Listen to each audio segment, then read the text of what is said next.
பிஸ்மில்லாஹிர் ரஹ்மானிர் ரஹீம்.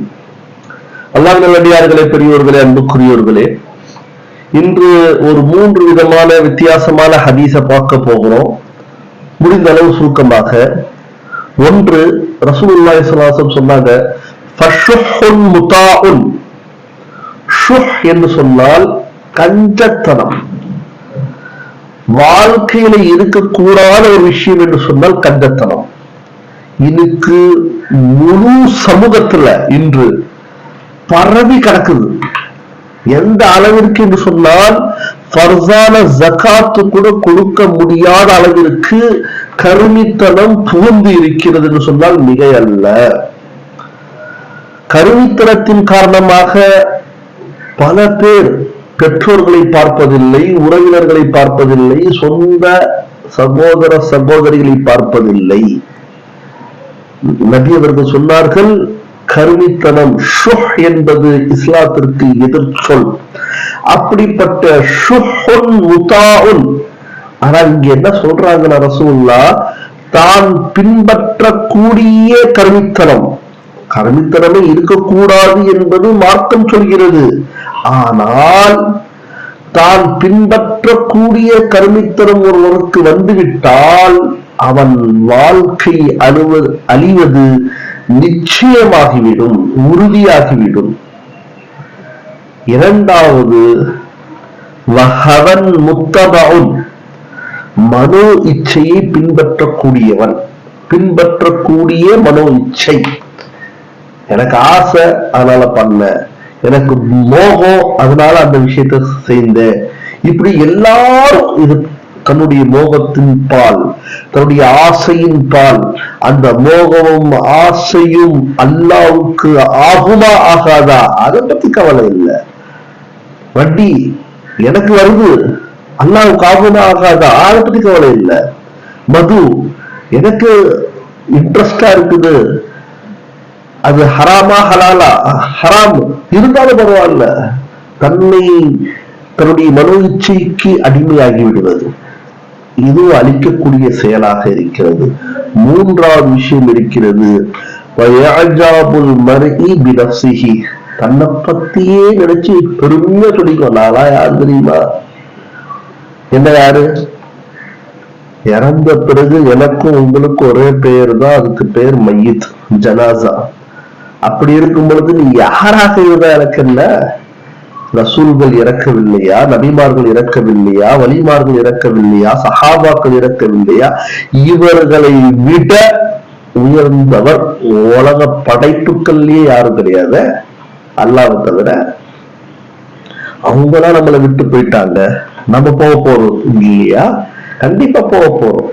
3 விஷயங்கள் மனுஷனை அழிச்சிரும்னு சொன்னாங்க. இந்த ஹதீஸ் பஸார், தபரானி, பைஹகி. அதே மாதிரி ஒருத்தருக்கு நம்ம நீதி வழங்குறோம்னு சொன்னா கோபத்துல வழங்கக்கூடாது. லா யக்தில் காதி வஹுவ கஸ்பானு. கோபத்தில் நீதி வழங்காதீங்க என்பதாக புகாரி முஸ்லிமில் இடம்பெற்ற ஹதீஸில் நாயகம் ஸல்லல்லாஹு அலைஹி வஸல்லம் ரிவாயத் இருக்கிறது. இன்னைக்கு பாத்தீங்கன்னா நீதித்துறையில ஒரு விஷயம் மட்டும் இல்ல, எல்லாமே இருக்கு.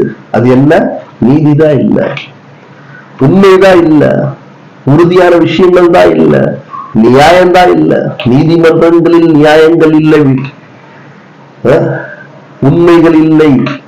பணத்திற்கும் பட்டத்திற்கும் செல்வாக்கிற்கும் ஜாதிக்கும் இன்று நீதிகள் விற்கப்படுகின்றன.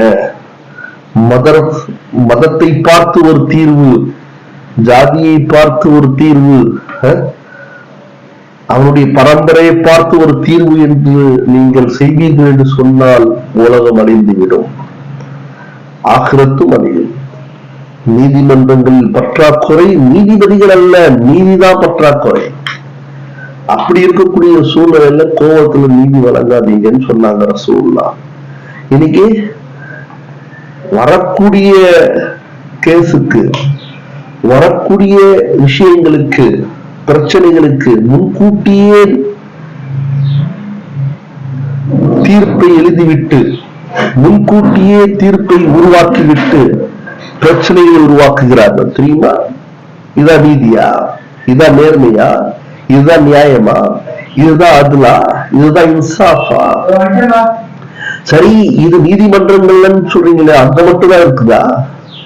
பள்ளிவாசல்ல, மஸ்ஜித்கள்ல, மதரசாக்கள்ல, மக்தப்கள்ல ஒரு நல்ல ஹஸ்ரத், நல்ல ஆலிம், நல்ல சேவை செஞ்சுட்டு இருக்கான்னு வச்சுங்க, எப்படிதான் அவனை தூக்குறதுன்னு பார்ப்பானுங்க. பாக்குறவனு யாரு? படிக்காதவன்களா படிச்சவன்களா? நம்மை போன்றவர்கள் தான் என்று சொன்னால் மிகை அல்ல, கசப்பான உண்மை. எனவே அவர்களெல்லாம் எச்சரிக்கையோடு இருந்து கொள்ள வேண்டும். இறந்த பிறகு அல்லாஹ்விடத்தில் பதில் சொல்லி ஆக வேண்டும். மூன்றாவது விஷயம், எத்தனையோ காரியங்கள் நமக்கு முன்னாடி வருது, நல்லது கெட்டது, தெரிஞ்சது தெரியாதது. எது சந்தேகம் இல்லாமல் சரின்னு தெரிகிறதோ அதை செய்ய வேண்டும். எது சந்தேகம் இருக்கிறதோ அதை விட்டுவிட வேண்டும். எது ஹராம் என்று தெரிகின்றோமோ, அல் ஹலாலு பையினும் அல் ஹராமு பையினும் வபைனஹுமா முஷ்தபிஹாத் என்று சொன்னார்கள் ரசூலுல்லாஹ். ஹலால் தெளிவாக இருக்கின்றன, ஹராம் தெளிவாக இருக்கின்றன, அதற்கு மத்தியில் இருக்கக்கூடிய முஷ்தபிஹாத், இது ஹலாலா ஹராமா தெரியாது, அதை விட்டுருங்க. உனக்கு சந்தேகம் வரக்கூடிய விஷயத்தை நீ விட்டுவிடு ரசூலுல்லாஹ் சொன்னாங்க. இலாமா லா யுரீபுக, எந்த விஷயத்தில் சந்தேகமே வரலையோ அதை செய்து கொள் என்பதாக சொன்னார்கள். எனவே அல்லாஹ்வுடைய பெரியோர்களே, அல்லாஹுடைய மார்க்கம் முழுமையானது. எப்படி அல்லாஹ் முழுமையானவனோ அதே போன்று அல்லாஹ்வுடைய மார்க்கம் முழுமையானது. அதற்கு சொந்தக்காரர்களாக அல்லாஹ் நம்மை ஆக்கியிருக்கின்றான். இது ஒரு அமானிதம், இறக்கும் வரை நாம் இது பாதுகாக்க வேண்டும். இன்ஷா அல்லாஹ். அல்லாஹ் நமக்கு அதனுடைய தௌஃபீக்கை தந்தருள்வானாக. எனவே நம்முடைய வாழ்க்கையில குர்ஆன் ஹதீஸ் லட்சிய நூல்கள், அது லட்சிய இலக்கு, அதை விட்டுறாதீங்க. நாங்கள் ஆன்லைன் மூலமாக குர்ஆன் ஹதீஸ் உடைய பாடங்களை விளங்கக்கூடிய எல்லா கல்விகளையும் கொடுத்து கொண்டிருக்கின்றோம். ஆண்களுக்கும் பெண்களுக்கும் 10 வயதிற்கு மேல் உள்ள பிள்ளைகளில் இருந்து எங்களை தொடர்பு கொள்ள வேண்டிய முகவரி, போன் நம்பர் 9159258243. உங்களுடைய சேவகன் மௌலானா ஹாஃபிஸ் ஹாதர் ரஹ்மத்துல்லாஹ் ஹுசாமி, இமாம் மஸ்ஜித் இலாஹி, திருவாரூர், சென்னை. அஸ்ஸலாமு அலைக்கும் வரஹ்மத்துல்லாஹி வபரகாத்துஹு.